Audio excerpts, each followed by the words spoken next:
Okay, we're going to get started. Sorry about the delay. We had some technical issues. But welcome to the May 2019 Lents Neighborhood Association General Meeting.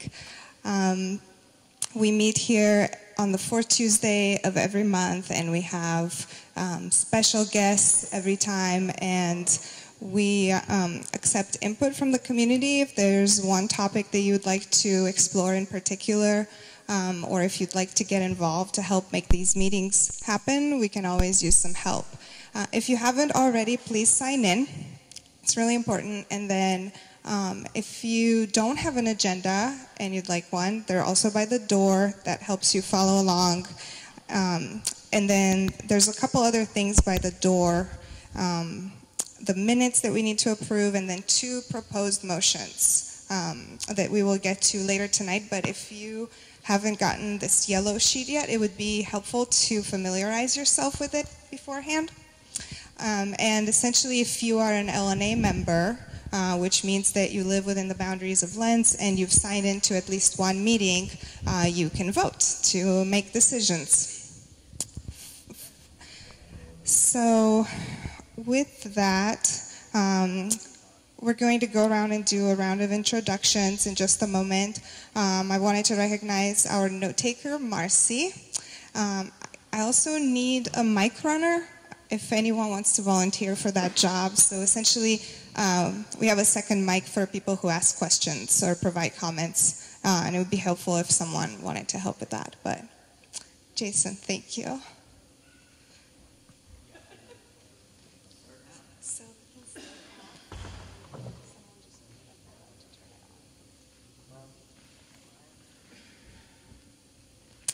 And I wanted to start first with a territory acknowledgement to honor the people who used to be here. The Lents Neighborhood Association respectfully acknowledges that we are on traditional village sites of Multnomah, Wasco, Cowlitz, Cathlamet, Clackamas, Bands of Chinook, Tualatin Kalapuya, Molalla, and many other tribes who made their homes along the Columbia River, creating communities and summer encampments to harvest and use the plentiful natural resources of the area. It's important to recognize that languages and cultures that belong to people who are here for thousands of years still exist here today, even though there are a few signs of that. There are currently about 70 to 80,000 Native Americans in the Portland metro area. And the Native community has grown by nearly 16% in the last 10 years and outpaced the Portland regional population growth. So my hope with this statement, which is only the second time we've ever read it at one of our meetings, is that we can build on it, both in terms of conversations to increase visibility for the Native community and accountability for white people, as well as to explore concrete actions that we can take to disrupt and dismantle colonialism beyond this territory acknowledgement. And I want to tell you about an event that's happening in North Portland. So I know it's not in Lents, but it's been going on for 49. This is the 49th annual Delta Park Powwow that I learned about from someone from NEA because they think it would be a great opportunity for to go and learn more about other cultures. So anyway, well, to exchange our cultures, I should say. It will be Father's Day weekend, 3 days, June 14th through the 16th. And you can check our Facebook page, it's linked there. Okay, so let's go around and do just really quick introductions, your name, and maybe what brought you here. Take some pride in it, just, sharing with your community who you are, and it can be a great networking opportunity too. Richard Chrisman, longtime resident, about 75 years. Debbie Allen, a neighborhood resident for a long time. Renata Frantum, I'm a resident as well, and I'll be making announcements shortly. Richard Seymour, resident. Hey, Jason Bird, resident and Lents history researcher. Caitlin Jackson with ODOT. Jesse, former resident, but family still in the neighborhood. Hello, Ed Merahart, board member at large. I'm from the Mount Scott area of Lents up in southeast, up halfway up the hill. I'm Jim Carlock, a visitor from the Beaumont Neighborhood Association.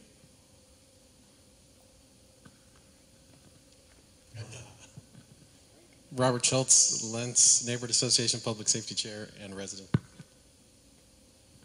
I'm Stephanie Scoville, and I'm a new resident to Lents, but born and raised in Portland. I'm Natalie Adkins. I'm a new resident. I've been here for about 1.5 years now. So. Marciati, I've been here for about 2 years, and I'm the Lents board secretary. Thank you. Richard Monahan, Lents resident. I'm Tiana Tozer. I'm the Region 1 Transportation Safety Coordinator for ODOT, so I'm your Transportation Safety Coordinator. I'm Clay Vega with the Bureau of Transportation for the City of Portland, and I'm the Vision Zero Coordinator. I'm Michael. And I'm Sabina. I'm the chair of the Lents Neighborhood Association, and facilitating the meetings is one of my roles. Okay, so with that, we're going to go to community announcements. So this is the portion of the agenda where if you want to announce an event or tell us about something that's going on, or if you want help with one of your projects, stuff like that. We also have public comment at the end, which is different from this. So this is more, announcements. And I'll start with Renata from Green Lents, who is going to talk about an exciting partnership between Green Lents and the Lents Neighborhood Association.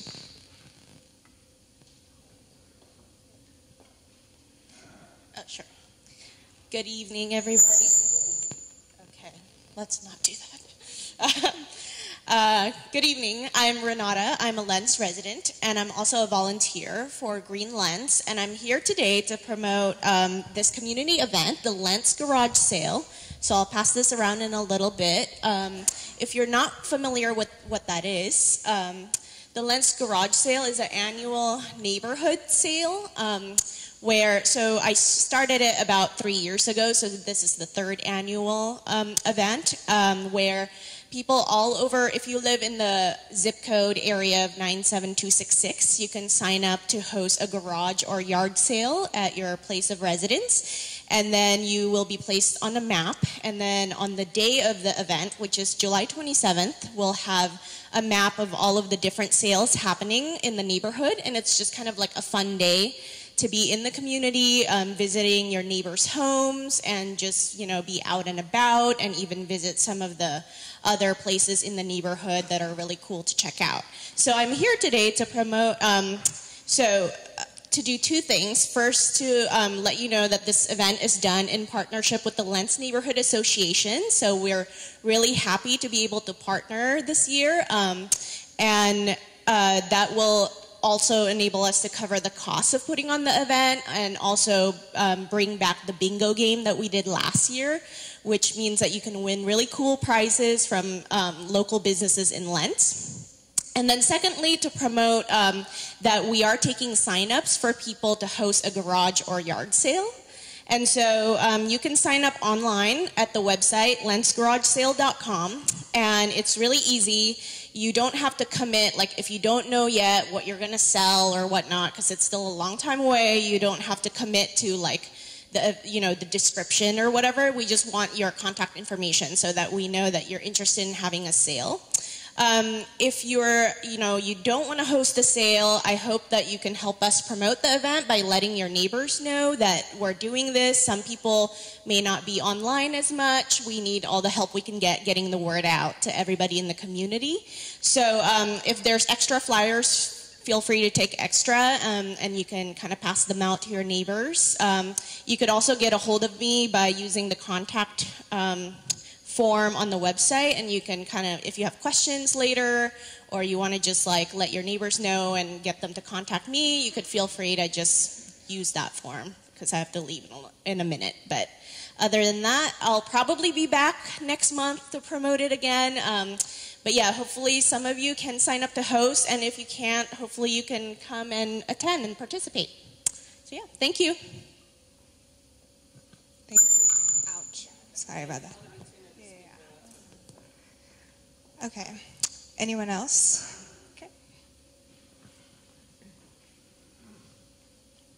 So this Saturday is an event called Paint the Town Green. That was the green flyer up at the table if you didn't get one. We still need some more volunteers if possible. It's run by Portland Metro and Kink FM. It's a cleanup event across most of Southeast Portland. They were trying to specifically target areas that were underserved, and we kind of divide it by neighborhoods.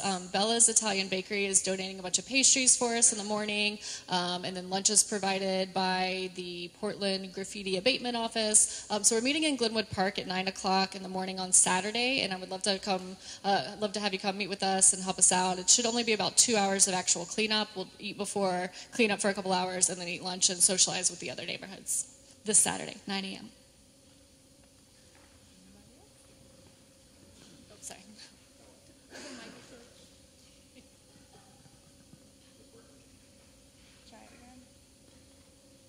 There you go. Lents Fair is happening August 11th from 11 to 4, and we will have a 90-foot inflatable obstacle course for the kids. 27, I say this wrong every time, it's 26 to 28 feet slide for the kids. We're going to have the blood donation truck there, so if you want to donate blood. We're going to have co-parenting workshops. There's 2 45-minute sessions and then a couple of 10-minute talks. The beautiful chicken contest, of course, and vendors and music, etc. So if you have an interest in volunteering, attending, if you know a vendor or a band that might want to be, want to be part of it, we still have some openings. If you have an idea, last year somebody was into creating a kids space, and that worked out well. This year, some parents said, hey, a co-parenting workshop would be good, and now we have that. So if you have any suggestions or anything you want to take ownership of, definitely can be a part of it. That's all I got. Oh, sorry, go ahead. August 11th from 11 to 4. You can go to the website, lentsfair.org, or there's a Facebook page, same thing, and it'll be at 92nd and Herald before they build there, right next to the Boys and Girls Club, big empty lots, beautiful space. Oh.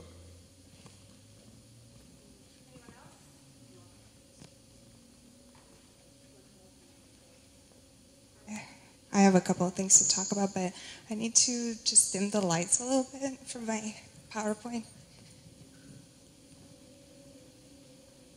There we go.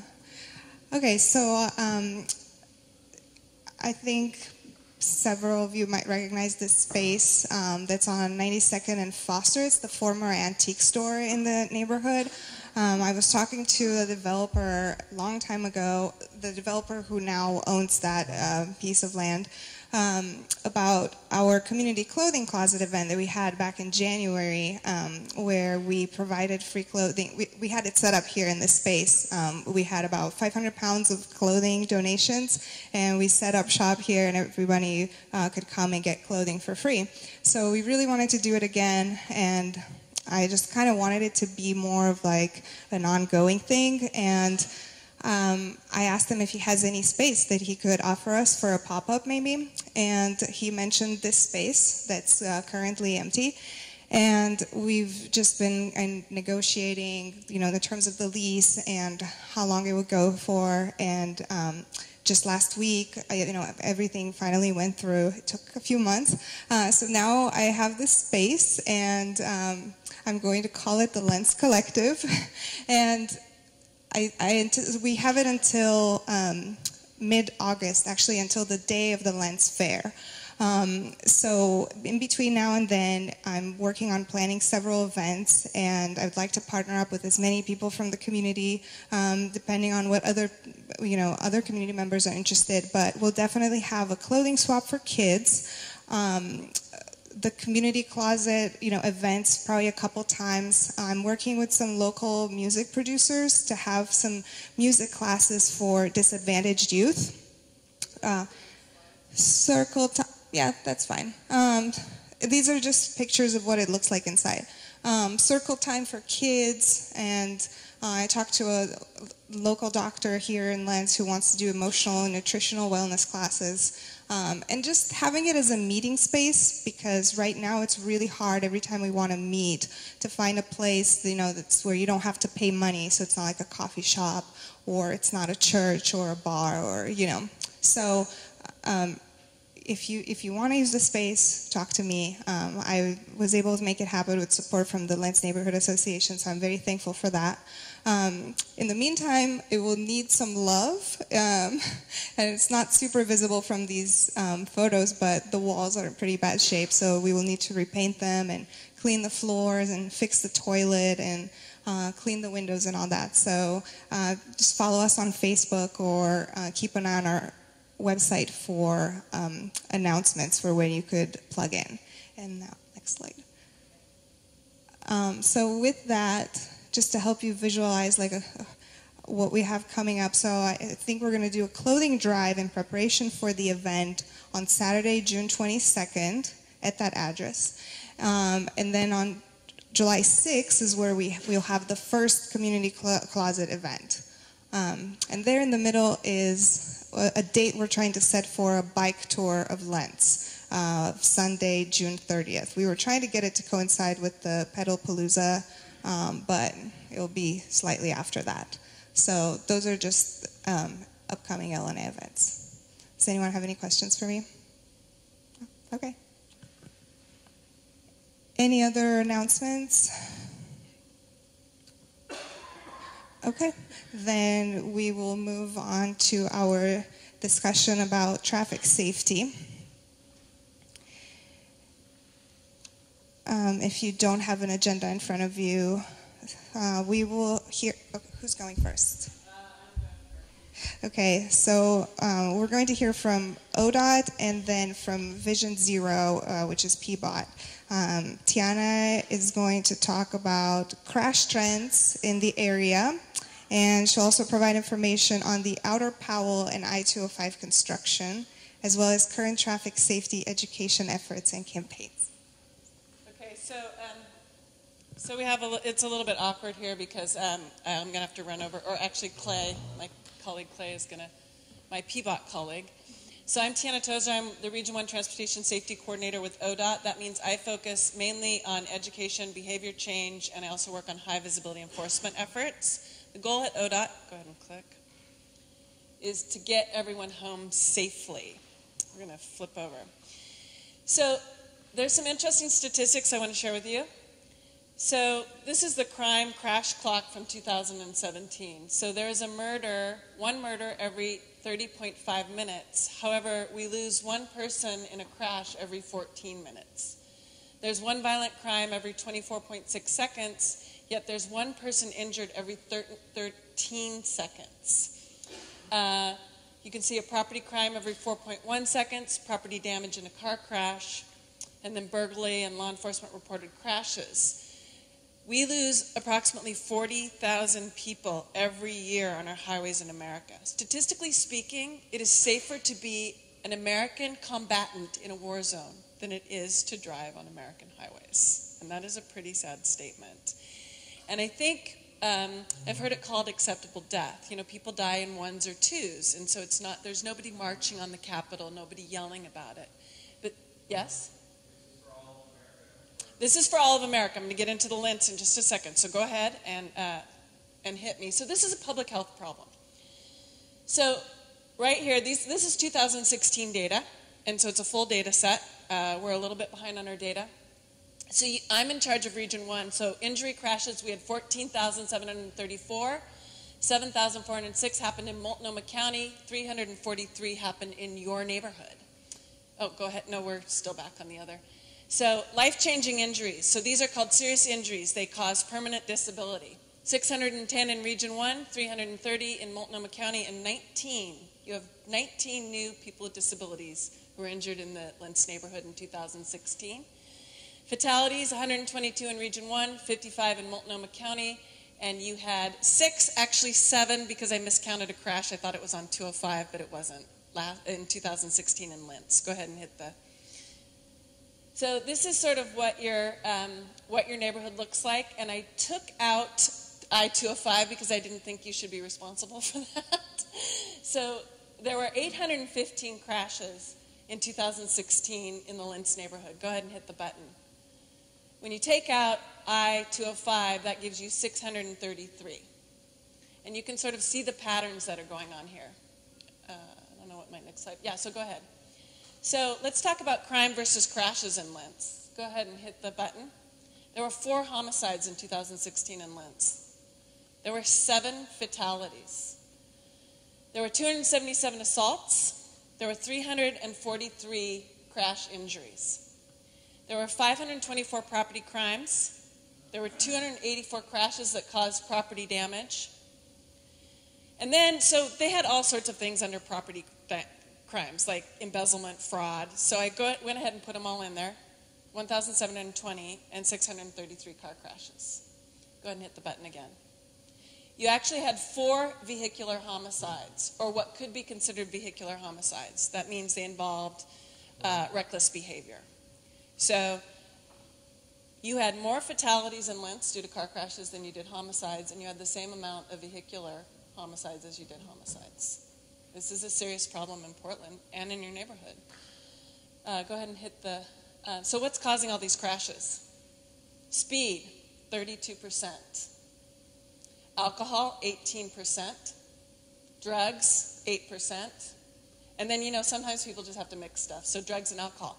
Now, these are just the bad behavior crashes. They call these the bad choice crashes, right? Because people make mistakes, right?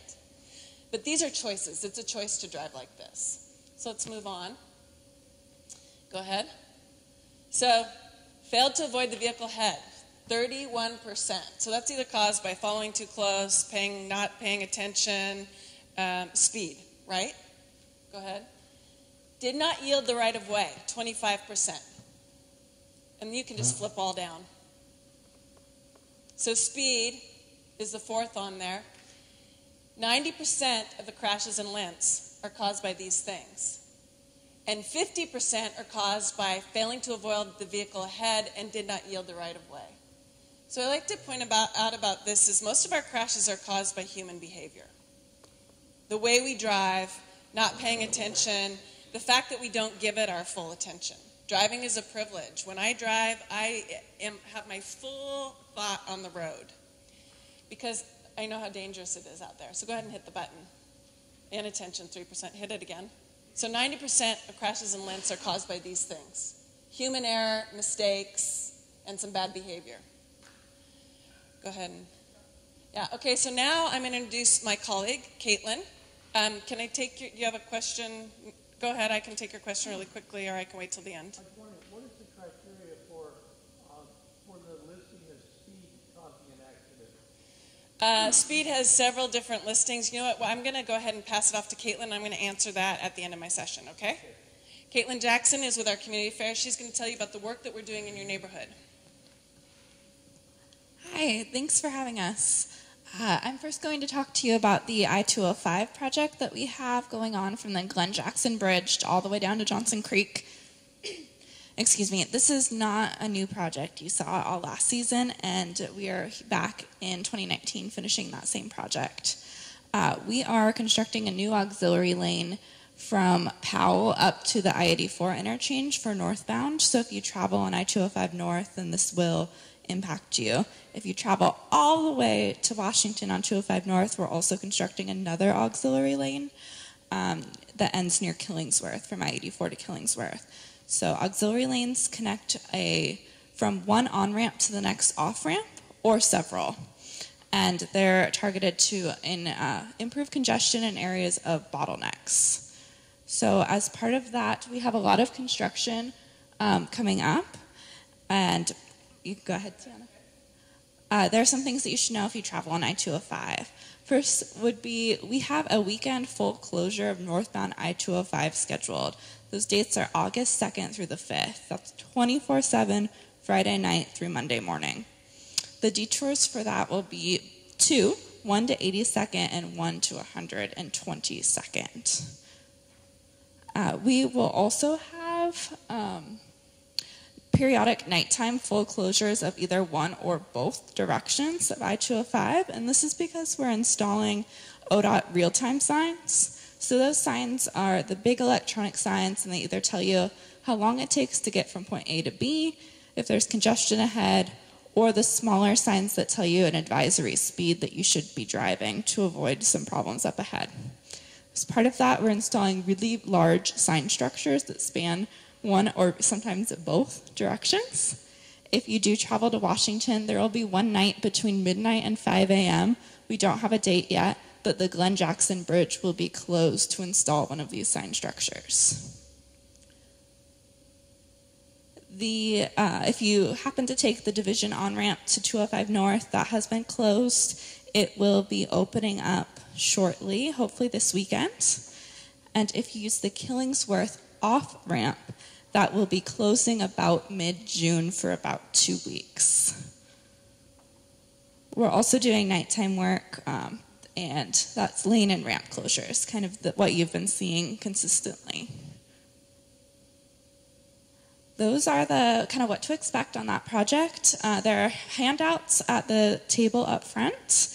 And if you have any questions, my contact information's on these. If you'd like to sign up to receive email updates just about 205 construction, you can either email me or visit our project website, and you can put in your email address that way as well.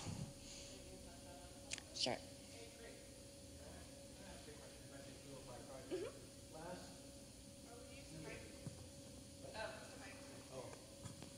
Thank you.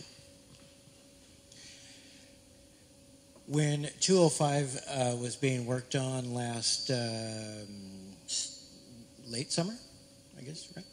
And there were lane and exit closures.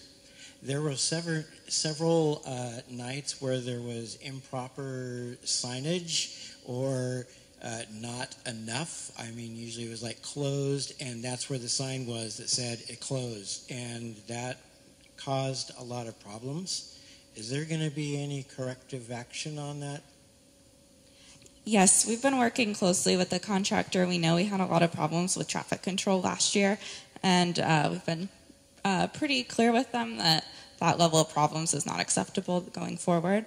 But if you happen to encounter problems driving, like lack of signage, please do let me know, because then I can follow up and we can make sure that that's noted with our contractors, areas that aren't acceptable, because we do want to make sure that people are safe traveling in our work zones, and you can't do that if you're caught off guard. I got a question, a couple actually. So you're doing the closure detour. Are you going to put more police or traffic control devices in place? Because effectively what you just described is making my neighborhood a racetrack. Secondly, it seems that you're opening the highway while constricting the byways. I don't quite understand the thinking there. And then you quoted a bunch of stats about speeders, and I was curious about their economic status, their license status, if they're licensed drivers, their proximity to their residence or work, because I think all those factors have a bearing on them speeding through the neighborhood. That's my question. I can answer that at the end. There you go. Well, he has questions about the I-205 project. Do you want to, or do you want to wait till the... If it's a quick answer, you're welcome to answer it, but yeah. Well, I don't think it's a quick answer. I'm not sure. I think the reason that people speed is they don't understand that it doesn't gain them anything. If you go 10 miles over the... No, our statistics are on who gets, who we catch speeding, who gets cited for speeding. In response to your question, we do have law enforcement in the work zones. Fines are double in work zones 24/7. And we actually have had a police officer who was hit by an intoxicated driver in the work zone. And just out here on Outer Powell, we had an intoxicated driver come to the work zone again. So no, we do not have the data on income or who speeds, or we don't collect that information. Do you? Okay. Oh, well, actually, some of his questions were yours still. Roadway, or the constricting? Are you referring to the? You're constricting the byways, but you're expanding the highways. It doesn't seem to.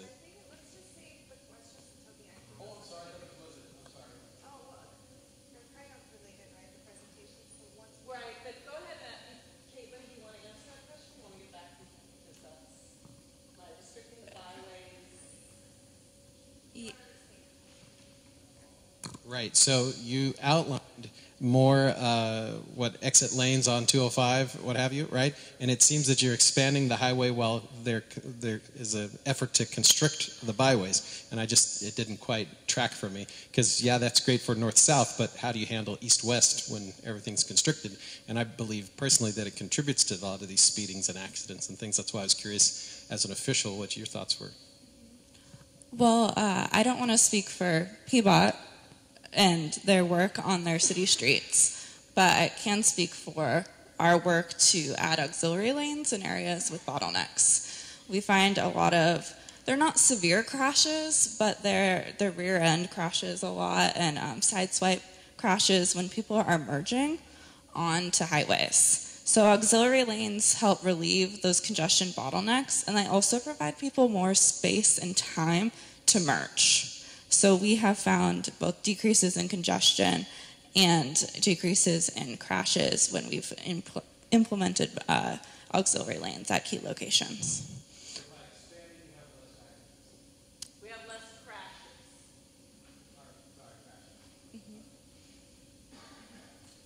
Okay, I'm gonna. Do you have another 205 question? No, this is a Powell question. Sure. I'm going to go ahead and talk about Powell really quick, and then I'll take your question. Thank you. All right. So I apologize. This is not my project. This is a colleague's project, but I have a little bit of information, and there are handouts at the front with my colleague's contact information. If you have follow-up questions, if I can't answer them, I'm going to direct you to Ellen, my colleague. So we are underway construction on Powell Boulevard from 122nd to 136th. And if you drive that way, you'll probably notice construction. We are adding bicycle facilities and sidewalks where they're very much needed in the section of Powell. Center turn lanes, some new enhanced pedestrian crossings, what we call rapid flash beacons, where you push the button and the light comes on. Sure.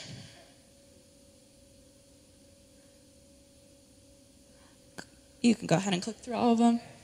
But the goal of this project is to increase safety for everyone if you're walking, biking, or driving on Powell. So I'll leave those up for a second, but in the coming months, actually through 2020, you'll continue to see construction on Powell. During the day, one lane will be open in both directions, but at night you might see people directing traffic with flaggers, so one lane at a time. And soon you'll see they're about to shift traffic, so they'll be paving one shoulder and then shifting traffic that way to allow them room to work on the other side of the street. Is there one more side? Okay. Was your Powell question, sir, something I can answer? Yeah, you've got, now I don't know what that section of Powell is currently in terms of how many lanes, but is this going to be an increase in number of lanes so we can reduce congestion? It's not increasing the number of lanes. It is adding a center turn lane.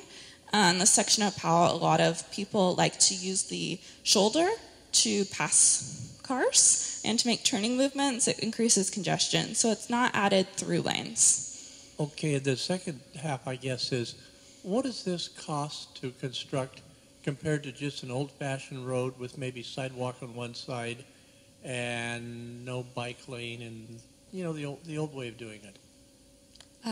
That's an interesting question. I don't have that data for you. I can give you a hint. Probably 10 years ago, Metro published a little study on how we need to redo all of our roads to their greenie standards. And it was about a 10-to-1 cost difference. And that means that for a given amount of money, you can only build 1/10 as many roads. So I consider that a massive waste of money if that's what this is costing. Thank you. All right. I'm going to turn it back. Oh, one more question? The other part of Powell that you guys have been working on? 20th to 34th? Yeah, how close to complete is that? We're getting there. I know it's been a little bit of a long process, but we're getting there. It should be wrapping up shortly.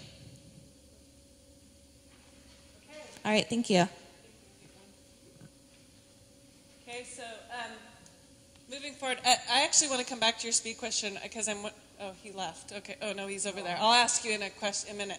So here's where you can see where these are the 2016 serious injury and fatality crashes. The red are fatals. You can see that Mount Scott Boulevard right there is having some issues. 82nd. So that just gives you another sort of view. Go ahead. So I want to talk about fatal crashes in Lents.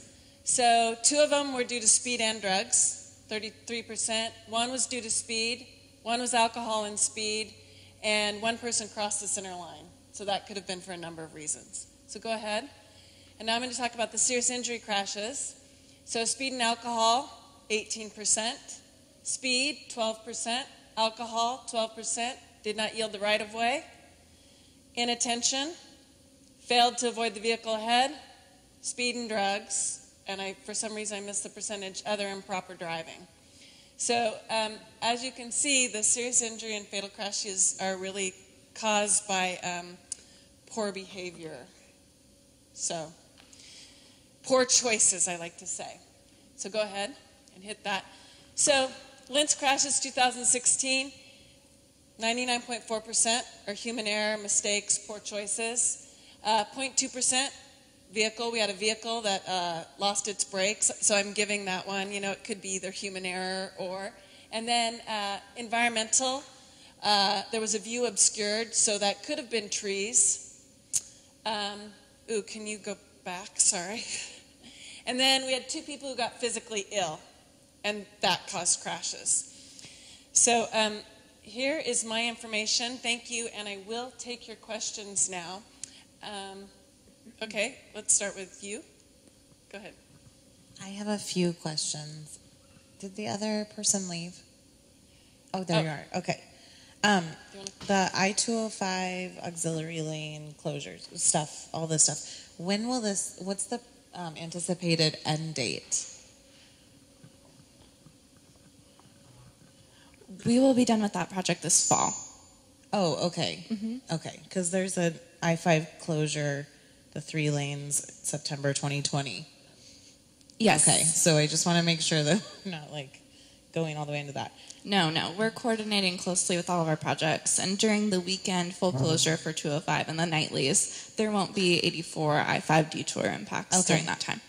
And then my other question was for the map that had all the colored dots on it. Yes. Can you go back to that? Because I'm curious what those colored dots represent. And then I also then have a question about the Powell. So the orange represents the serious injuries. The red are the fatalities. There was one before this. That also shows you that shows all the crashes. Every single crash in 2016 that happened in the Lents area. There you go, right there. So what are the blue and green? Blue is property damage only. Green is an injury. C, thank you. That means, minor injury. So you have red is fatal, the orange is serious injury, the yellow is injury B, the green is injury C, which is a minor injury, means they probably walked away from it, and the blue is property damage. Okay, thank you. Sorry. That might be helpful to put on there next time. Just for your sake. And then I have a question about the Powell. Okay, where does that start? And then 122nd, right? Yeah, it starts okay. at 122nd. Has there been research on how many people out there actually ride their bikes? Because I don't see people doing that. I'm sorry, I don't have that information for you, but I know as part of our projects we do traffic counts, and that includes pedestrian counts. If you reach out to Ellen, she can give you the specifics. Okay. So there's a question behind you, and then I got to pass it over to Clay so we can. I see your. There's somebody here who has not asked any questions right yet. So I wanted to follow up on the map there. So Mount Scott Boulevard had 2 fatals and 1 serious. Is that what I'm seeing? 2 reds and an orange. Where are you seeing the Mount orange? Scott Boulevard's the southernmost. Right, I know. So I see sort of, there's that one fatal that's sort of close. Oh, and just then one there's, fatal and two serious? No, there's the two fatals right there that That's what happened I on thought. Mount Scott, but I don't Right. see a serious injury there on Mount Scott. Over there to the Well, right. that's like sort of on 112. Okay. So it's right at the, so there's two fatals that actually happened. I believe those were pedicycles. Okay, so I have a question, I guess, for PBOT regarding Mount Scott Boulevard. I know that's been a big issue up in our part of the neighborhood. 112th, the speed limit was just reduced to 30 miles, I think, yeah, from 30 to... Clay is with PBOT, right? Oh, I'm sorry, sorry. Your Vision Zero? Yeah. Okay, so I think 112th, the speed limit was just reduced by 5 miles an hour down to 30. And Mount Scott is still 35. Is there any looking at reducing the speed on Mount Scott? Plus, we don't have sidewalks or anything, and pedestrians are walking right on in the travel lane. So I just wanted to find out about the speed limit on Mount Scott. Good question. I'm trying not to buzz. On Mount Scott, I do not know the answer to that now, but we can absolutely look into a speed reduction. You guys know, and I think I've heard from Sabina that you guys are noticing the speed reductions that we're doing around the city and including in Lents. 35 is a faster speed than we want to see on most streets in the city of Portland, and so Mount Scott, if it's posted 35 today, would certainly be a candidate we'd be looking at. Thank you. Okay, there's one more question here, and then I'm going to pass it over to Clay so she can, and I'll be here afterwards, you have more questions. So I had a question is, what was your criteria for listing speed as the cause of an accident? Well, there's several criteria. There is exceeded the posted speed limit or driving too fast for conditions. So those are the criteria So that they that's like a single car accident or something? No, it can be a crash, or it can be a single car accident. It can be...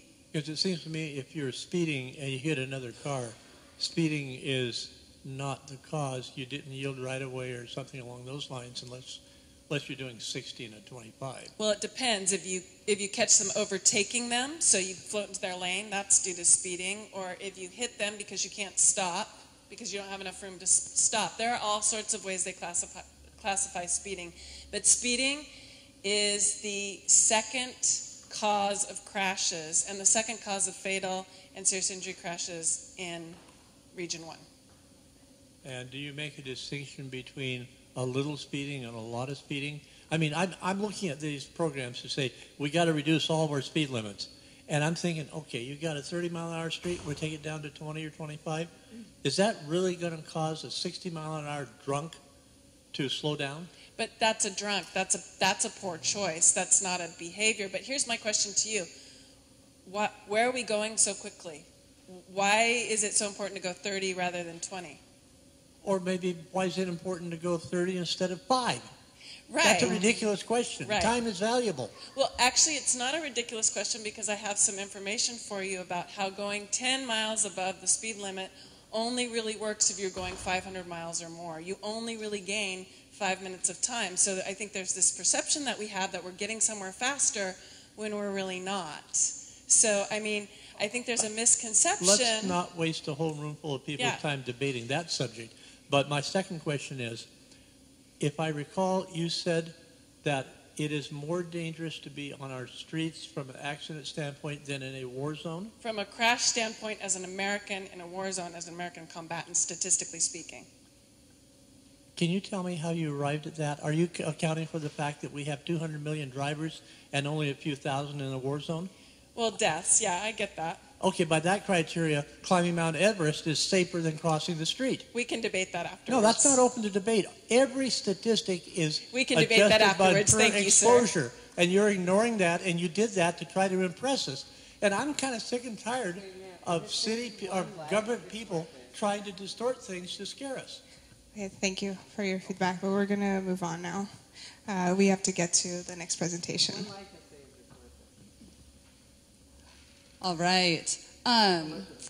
So again, my name is Clay, and I'm with the Portland Bureau of Transportation. So Tiana's with the state, with Oregon, and I'm with the city, just to make that clarification. Both working with the same goal in mind. Go ahead, Tiana. And I'm here to talk about Vision Zero and it being our goal, City of Portland's goal, to eliminate traffic deaths and serious injuries in our city. We don't stand alone in kind of having Vision Zero really being one of our guiding goals as a kind of city transportation agency. There are more than 30 cities around the country who have adopted Vision Zero and are aggressively working towards making their streets safer for people who move by all modes. We're a data-driven program, and so we have identified the 30 streets in Portland that have the most deadly and serious injury crashes. Those are the streets you see up here.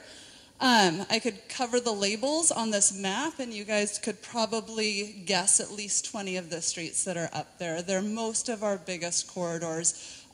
Division, Stark, Powell, Foster, 82nd, 122nd, a lot of those known streets. In addition, there's orange circles up there. Those are the 30 highest crash intersections in the city. And so our program has kind of clearly identified that on our most dangerous streets, in our most vulnerable communities, is where our resources need to be prioritized. And that's the gray hash marks are the communities in Portland that have the highest proportions of community members of color and low-income community members. And so where the orange and the gray hash overlap is our priority focus. Okay. Oh, no, sorry, I just popped up Lents with a blue square so that we can, that's sort of Lents. To kind of draw attention to the streets Powell, Holgate, Foster, 82nd, and 92nd that are streets on the high crash network in the Lents neighborhood. In addition to asking where are the most serious crashes taking place, this is very much what Tiana was talking about. We're asking what is contributing to the most serious crashes on Portland streets. One label, the first label, street design, that's up there that Tiana didn't talk about. It's not a checkbox on a traffic crash report like the other categories are. But what we know is that the design of a street contributes significantly to how we behave on that street. If it's a wide 5-lane street that doesn't have many signals, that doesn't have many marked crossings, you really feel like you can fly. On streets that are narrower, have street trees, have crossings, have signals, have more land use, kind of generating activities nearby, you really kind of choose to go slower. And so while Tiana was recognizing 99% of crashes involve human error, we know that by changing how our streets are designed, that we can change behavior and achieve safer streets.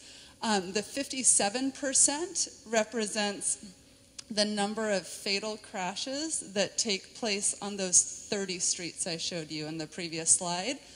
Those 30 streets make up 8% of our streets in Portland and yet account for more than half of the deadly crashes. So again, as a data-driven program, we know that by investing in changing the design of those 30 streets, that we can make a big dent toward achieving zero traffic deaths and serious injuries. Speed, again, driving too fast for conditions or speeding is identified in almost half of the fatal crashes in Portland, and impairment is involved in more than half. And impairment is impaired by drugs and or alcohol. Go ahead. Oh, no problem. We have 4 strategic areas on which we're focusing with Vision Zero, again, that are really kind of related to what we know from the data. We're focused on protecting pedestrians, on reducing speeds citywide, designing streets to protect human lives, and creating a culture of shared responsibility. And I'm going to do a slide on each of those with a little bit more on speed. In the city of Portland, 71% of the pedestrian crashes happen at intersections, 44% are at signalized intersections, and 20, whatever is left over, from that happen at non-signalized intersections, 27% at unsignalized intersections. The most common crash type of a car and a pedestrian colliding is when a pedestrian is legally crossing in the crosswalk with the walk signal and a car turns left, doesn't see the pedestrian, and hits the pedestrian in the crosswalk. So 20% of pedestrian crashes, it's that interaction that occurs. I'm inclined to roll through these and do questions at the end because we're bumping up on 8 o'clock. Is that okay? Okay. This image is showing a treatment that we're rolling out at about 30 intersections in the city of Portland. 3 of them are in Lents. That will add that yellow and black striping is a raised center. So it stands about 6 inches high and really helps cars slow down their left turn and go around the raised profile or roll over it slowly like a very low profile speed bump to slow those left turning crashes and better line the driver up to see kind of straight on to the crosswalk. A lot of our crashes, the A-pillar of the car for the driver turning at a pretty wide angle makes it hard to see pedestrians in the crosswalk, and truly the pedestrians getting hit with the driver not seeing them there. Okay. We are working on reducing speed citywide, and there's 4 ways that we're going about that. 1 is reducing the posted speed limit. 2 is designing our streets differently to really encourage slower speeds. 3 is through enforcement. We have 8 speed safety cameras in Portland, and we'll be expanding those next year. And we also work with our partners at Portland Police Traffic Division, though they have a pretty small division. And then through education as well. So reducing speed citywide. This is a graphic that helps to explain the stopping distance that is required at speeds of 20, 30, and 40 miles an hour. At 20 miles an hour, when you see the pedestrian or another car, whoever it is, it takes about 64 feet to be able to stop for that person.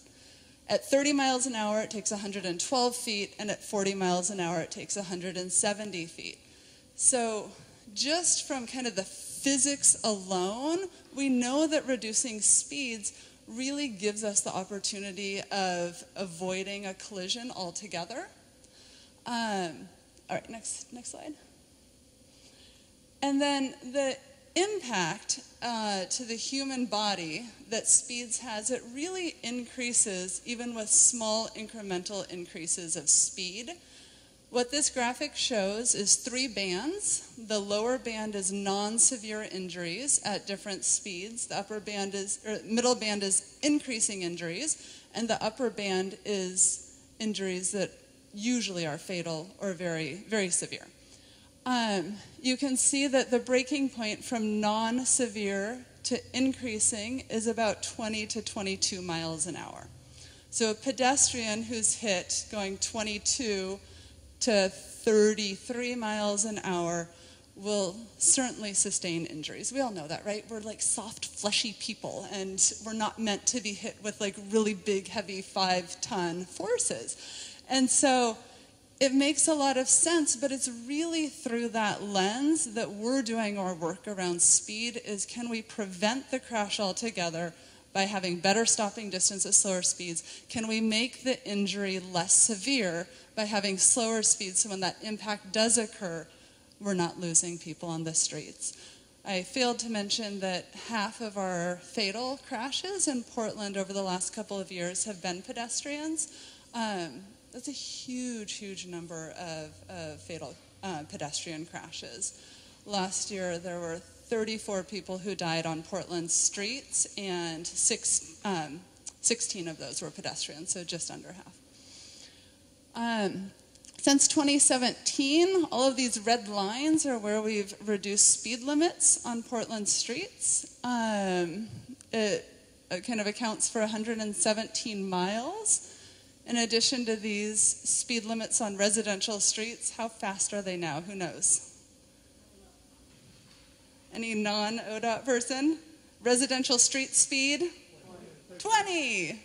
20 is plenty, right? All those orange signs, what those are indicating is that City of Portland got authority from the state to drop residential street speeds from 25 to 20 miles an hour and enacted that last year. So now 70% of the streets in Portland make up our residential streets, and those are all 20 mile per hour streets. If there's no sign, you assume it's 20. If it's a different speed, it will be signed. Again, sorry, Lents is down there, and there are six streets in Lents that have had speeds reduced that I can talk about afterwards if people are interested. Okay. This is a quick slide on street design. This is Outer Division Street, where we have a project that'll be breaking ground later this year. This is what it looks like today. Go ahead, Tiana. This is what the project will look like when it's built out. Again, like if you just toggle Tiana back and forth a time or two, you just get the sense of kind of, if you're behind the wheel, that street's telling you different things. It's communicating to you different behaviors, different things to expect on this street. Okay, go ahead. There will be some parking removal. Yep, it's been a negotiation on a business-by-business basis, and so maintaining parking in some places, particularly in business districts. Yeah. And then finally, my last slide, we're really working also just to create a kind of culture of shared responsibility. We do a lot of outreach with community members and specific community groups and are always available to do more with any community groups who are interested in kind of reaching out to their neighbors. So that's it for my presentation. This is me and my contact information, and I will let Sabina decide kind of how to deal with our slightly over the time. Okay. Yeah, we're just a little over time. We can do more questions. I'd like to hear from people that we haven't heard from yet so far. And then I've also been encouraging people who can't attend to send us a question if they have one. So I also wanted to honor the first person that's ever sent us a question digitally. But let's hear from Laura first. Hi, I currently live on 96th and Herald, where it reduced to 30 and then 25. There's been no enforcement, so they are still doing 40, even through the flashing lights of the school. There's been literally zero enforcement. Then my second statement is, PBOT, in this wonderful decision, decided to put a mid-block intersection in my house, the yellow part, but they never did the painted lines, so it's not legal. And I want to know why they spent 3 months, oops, I gotta move away. 3 months tearing up my front yard, which impacted the disabled girl that I work with. And they said, we're putting a crosswalk in. So you put it in, but no painted line, so it's not legally recognizable. Nobody will stop. I'd like to know about that. Thank you for asking your questions. I can't right now directly answer the question about the marked crossing, but,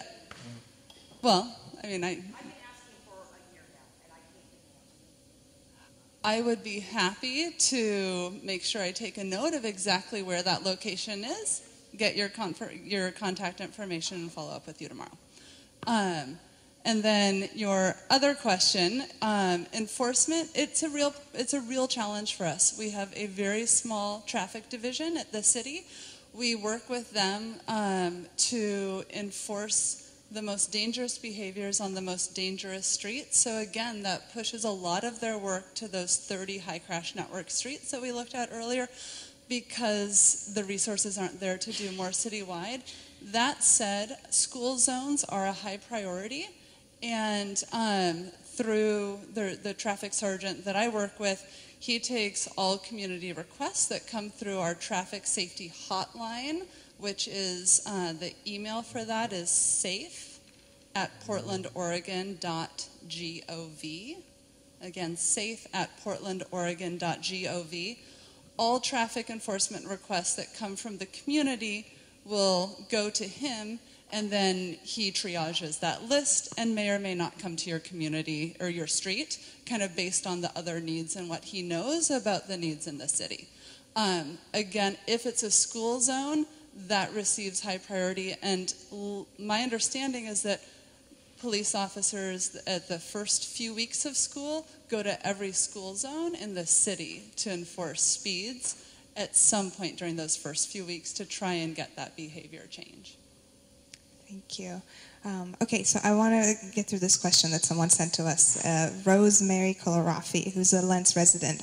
Rose wants to know, are there any plans by any department or bureau to place and improve sidewalks on Southeast Ellis Street? And if so, what is the projected date?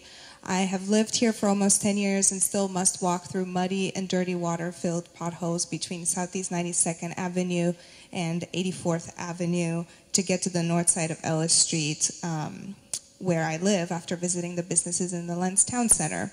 As a senior citizen with osteoarthritis, I fear tripping on an unseen rock under the water, especially in the dark, and having it render me immobile.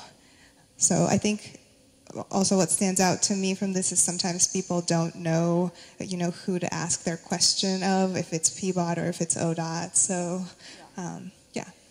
It gets very confusing between having different jurisdictions in the same city. And we really try to work together to route questions to the right person so community members don't have to know the system so well. That would be a PBOT question because Ellis is a street that the city of Portland owns. And I didn't have time to, you forwarded that to me, but I didn't have time to look at particularly Ellis. I will say that the city of Portland is missing a lot of sidewalks, right? So the need is vast.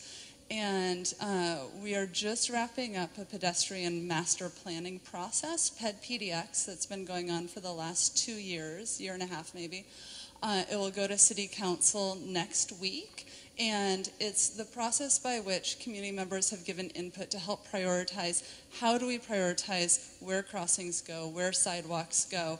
And before coming here, I kind of printed off the prioritization process that was gone through to get to a point of identifying, well, I have it somewhere. Anyway, community input identified equity, so areas where people who have to walk more commonly for transportation to access transit because they don't have access to a car, where people who need transportation or who need walking facilities live. Prioritized safety, so again, looking at our streets that have the highest number of pedestrian crashes, so where is there a real strong safety need for prioritizing resources. And there was a third, and I'm missing my sheet to see that. But I will say we recognize the deep desire to have proper walking facilities. We're also looking at kind of alternatives to sidewalks more in Southwest. There's work on this where it's actually claiming space on the road, removing the center line, kind of forcing cars to share more space, and creating space with kind of a raised curb, and then those flexible posts that you see sometimes. They're usually white flexible posts to create space for pedestrians on the side as an interim measure while we are, seeking funding for sidewalks.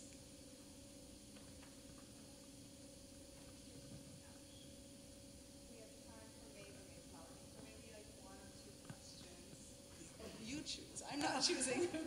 Okay, so who has this very burning question? Keep your head up if it's burning. Have you already spoken tonight? Maybe, yeah. I don't know. I'm inclined to give it to you. All right, thank you. Just in terms of enforcement, if you see someone doing on a very narrow street, and I'm not talking about between 20 and 30. I'm talking about like 50 miles an hour is there any?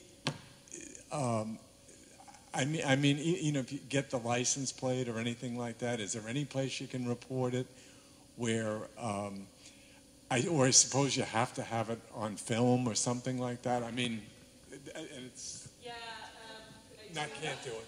Do you want to answer that? So you can, if you see dangerous behavior, like for example, yesterday I was behind a car and I could literally smell the marijuana out of it. And so that is the one time you're allowed to call 911. My passenger called 911. I reported it. I can tell them the location. If there's an officer in the area, they'll send someone, but there is no reporting system other than the officer has to see the behavior. And so we do have a really small traffic force. They work hard. I've been out with them numerous times. So I'm sorry about that. Okay, one more. I can give up some of my items to make room for questions. Thank you. During your presentation, it really felt like it was a show and tell of like how dangerous traffic can be because speed kills, like Blood Highway from the 60s or something. But what I want to know, especially with the Vision Zero project, and we're focusing on residential speeds being 20 miles an hour, how many of these fatal crashes have occurred on those residential streets, which we reduced to 20 miles an hour, and how many of these fatal serious injury crashes are not occurred on where we've slowed traffic down?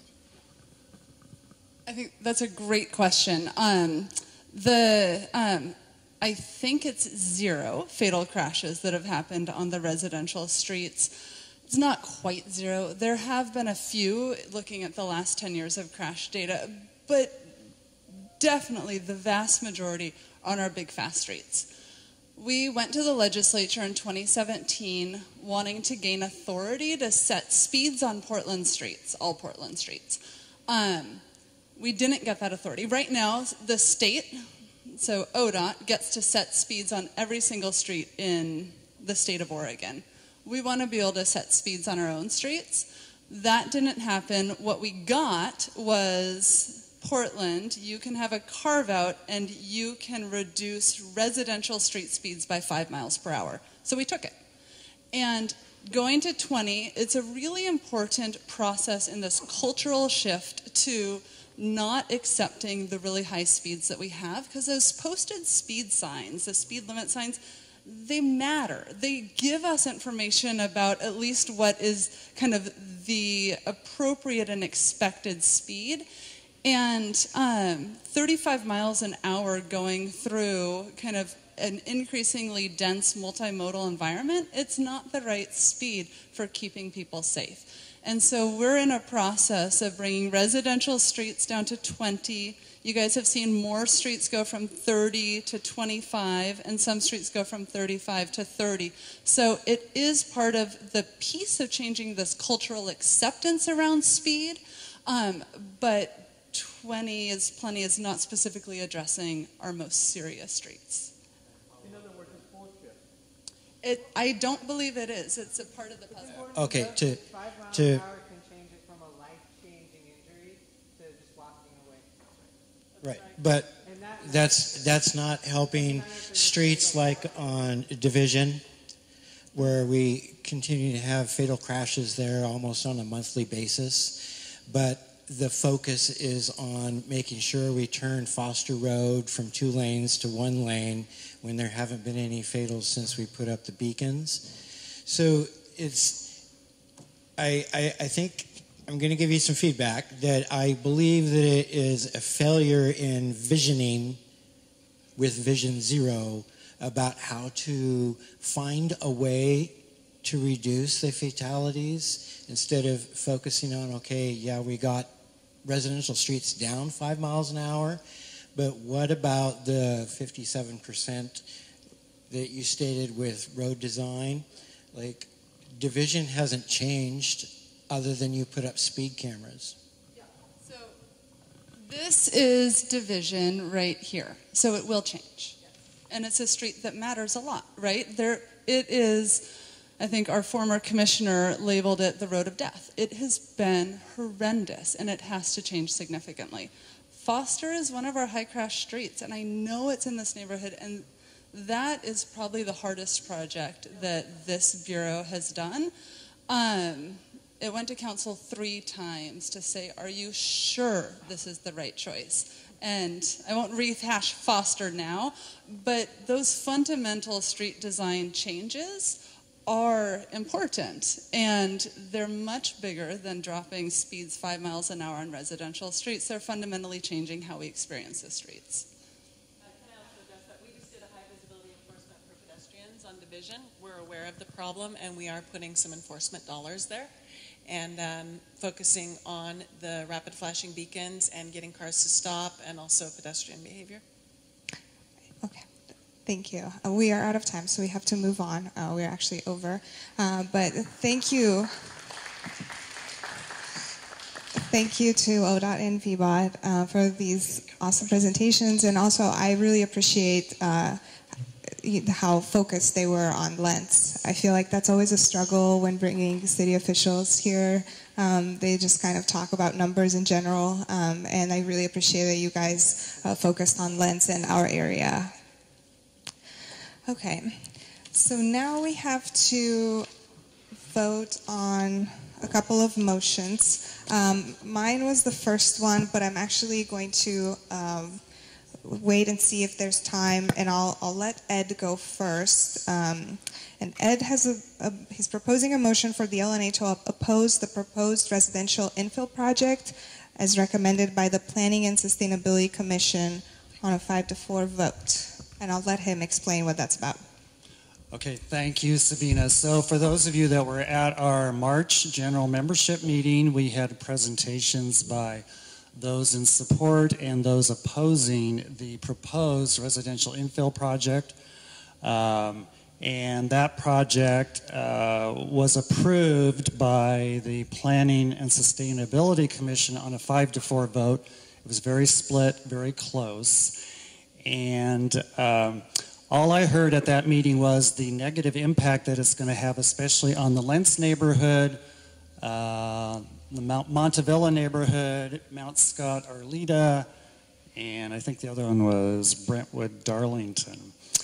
And also I wanted to let people know that of those 4 commissioners that voted against the proposed residential infill project, one of them was from East Portland, Katie Larcell.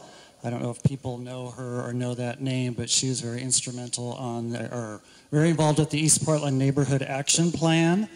And she was a strong opponent of it because of the negative impact it's projected to have, especially in East Portland and the neighborhoods in East Portland.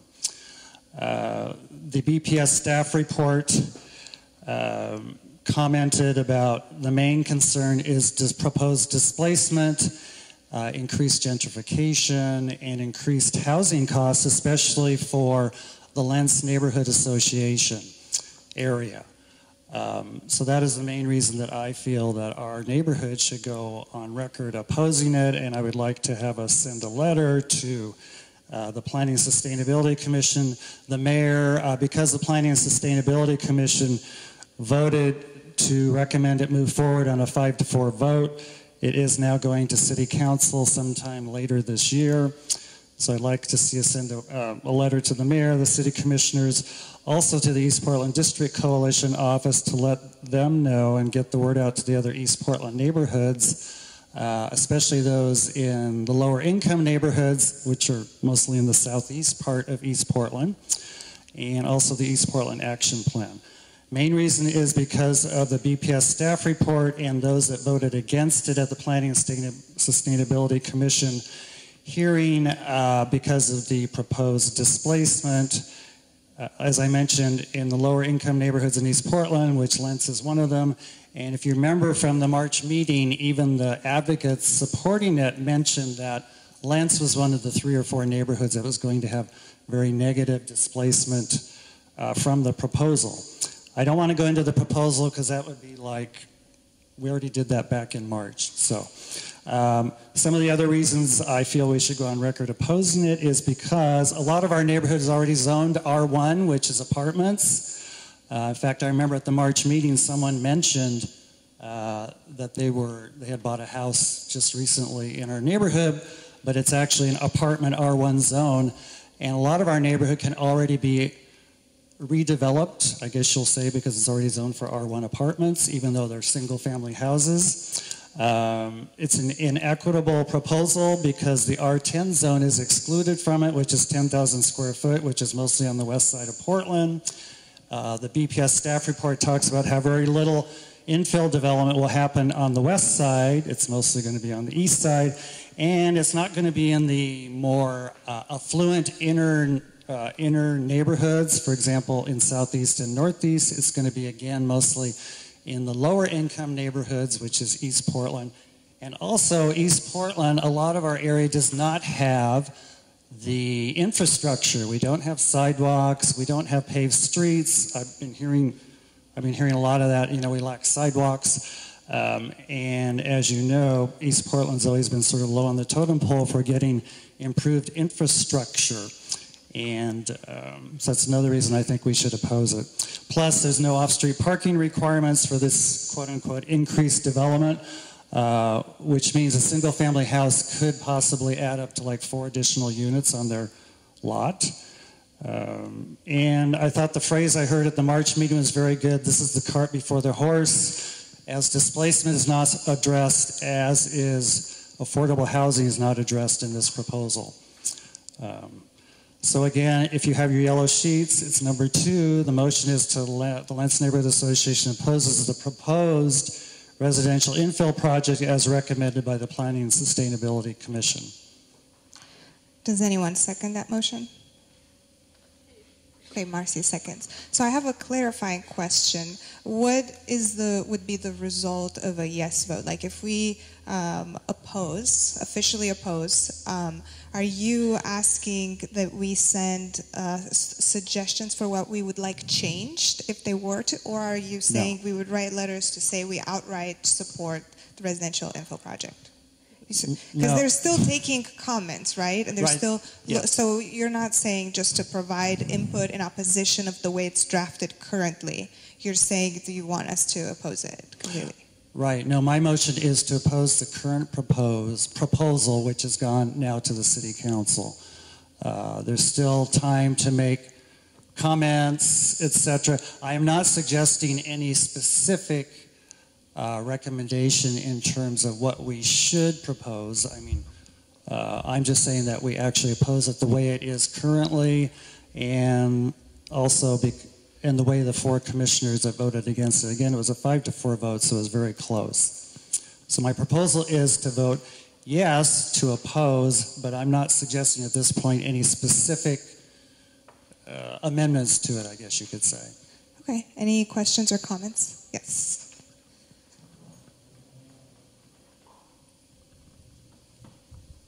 Hi, my name is Sarah Peters. I live on 88th Street, just over there. I don't think it's a productive move to send our opposition to City Council without saying what would help us support it. I personally support the residential infill project. I agree that it's not perfect. I would like to see R1 zoning rezoned to allow for more infill. I'd also like to see more work around displacement. However, whether this body chooses to oppose and adopt this motion and oppose it or not, I think it doesn't do any good to say to City Council, we oppose this and we're not going to give you any advice on how to make it better. Ed, did you want to say something to that or no? Well, I think that might be appropriate at a later meeting. I don't have any problem with, it would be nice if we had affordable housing, and what are they going to do about displacement and increased rents and housing costs here in Lents? Lents is sort of an entry-level neighborhood to get into home ownership, which the BPS staff report says that, again, Lents is going to be one of the 3 neighborhoods having the most negative impact from this proposal. So I would still recommend that we oppose it, and maybe at next meeting we come up with, or a subcommittee could be brought together, and we can come up with some recommendations as to how to improve it. Yeah, I've spent a great deal of time studying that kind of issue. As far as I can tell, there is no city in the country, if not the world, that has ever made housing more affordable by increasing density. Density always causes increase in housing prices because the land value goes up faster than the increased number of units. And if anybody knows of a counterexample, I would love to hear it. Thank you. Oh, and you can contact me at debunkingportland.com. Thank you. Michael? Thank you. I'm not in support of responding with alternatives because having sat through a couple presentations, they are not concerned about providing any alternatives to us regarding the lack of concern on our infrastructure. Right. I support this proposal 100% because it is totally ignoring the infrastructure that is impacted in our neighborhood. It is solely for people to divide up their property and for investors and developers to make money without having any responsibility on how traffic is impacted in our neighborhoods and parking. I think that when I read this residential infill project proposal, I thought I was reading a piece of fiction because this is like the worst proposal I've ever heard from the city. Not concerned at all with the infrastructure in our neighborhoods. And infrastructure in our neighborhoods is what we spend a lot of our time complaining about to the city. Fix our streets. What about our sidewalks? A lack of. Everything. So I support this 100%. Okay, let's take a vote. So if you are in support of the motion to oppose the proposed residential infill project, please raise your hand. I mean, you have to be a voting member. Okay. So keep them up so I can count. Okay. 1, 2, 3, 4, 5, 6, 7, 8, 9. So 9 in favor. If you are against it, please raise your hand. Okay, so 2 against it. And abstain? Who is abstaining? Okay. 1.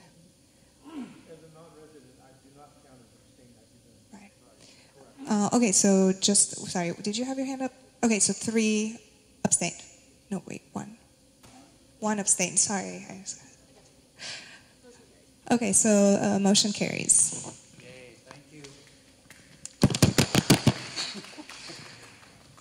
I had a motion on the agenda to support changing the city form of government and create city council districts. However, we're a little late and mine is not super sensitive, so I wanted to save it for next time unless there's someone here who really wanted me to. Oh, Ed does, okay.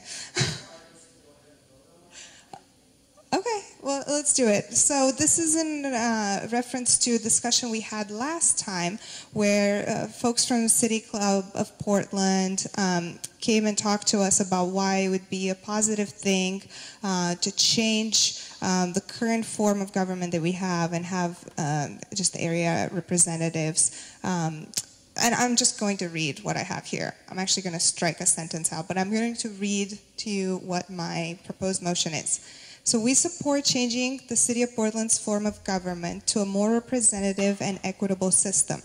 The commission form of government no longer serves our city and fails to adequately represent the entire city geographically and culturally. This is why we support shifting to districted elections, where city councilors would be elected from every area of the city, and in which we would have city managers hired by the mayor and council to oversee the city's bureaus. We affirm that it is also time to expand the size of the council to better represent our past and ongoing population growth. Lastly, we insist on a process of robust community engagement and coming up with a districting system that works best for Portland and will pass at the ballot.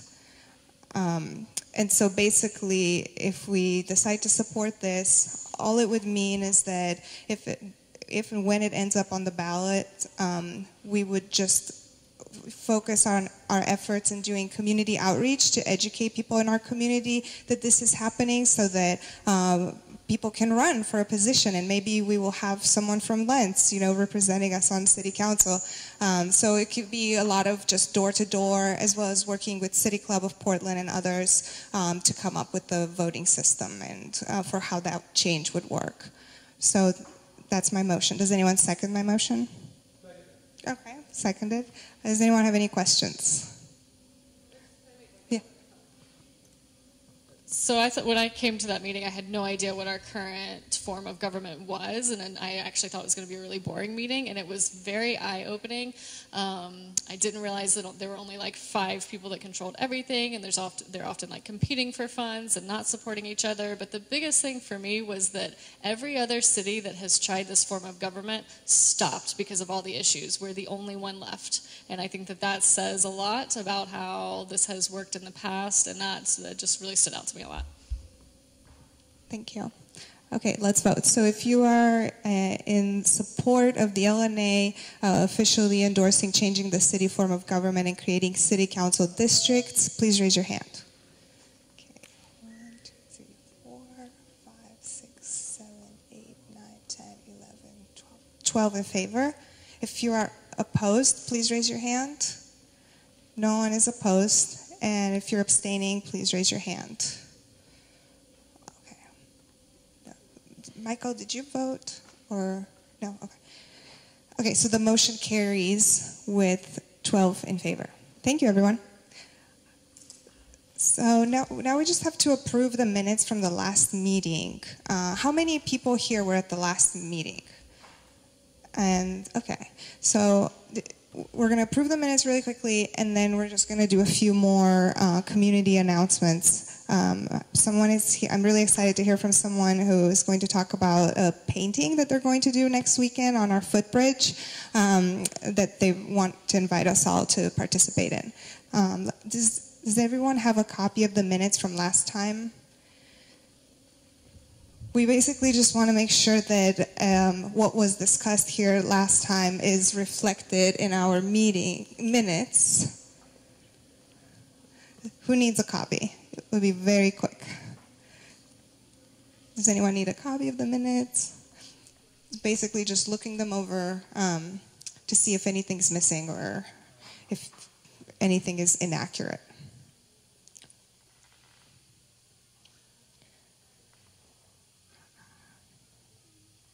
Are we ready to vote on the minutes?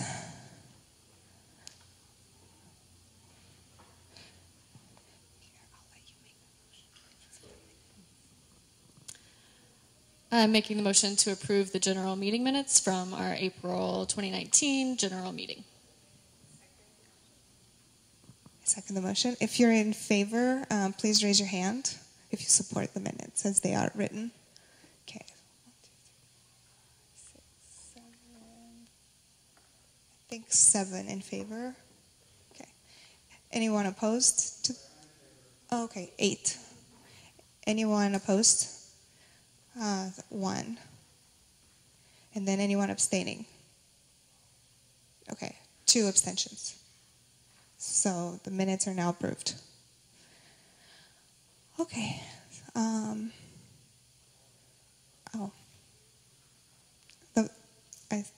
The person who was going to talk about the painting just took off, I guess. One thing I wanted to mention, there's these at the front. This is also kind of an announcement. I don't know how many people here are familiar with block parties, but it's a really cool thing to do on your street. It's essentially, it allows you to have a gathering with your neighbors without any traffic. So you can apply for a permit from PBOT, and it's really easy, really quick. I believe they're also free this year. The process can be as quick as 24 hours to get approved, and then you get barricades and you get other, I think you can rent like tables, canopies, and you can just have a block party with your neighbors without worrying about incoming traffic. So if anyone, I'm definitely going to do that on my street. Well, the back of my street because I live on a main road. But anyway, so if anyone wants any help with doing this on their own street, please let me know and we can chat. I'd love to help you. I've helped other people do this in the past. And then we have our pet parade this Sunday with lots of pets, including a llama marching on in the empty lot on 92nd and Herald. Does anyone else have any announcements that they would like to make or any events they would like to talk about? No? Okay. Well, with this, our meeting is adjourned, and feel free to grab more flyers on the way out or more food. Thank you, everyone.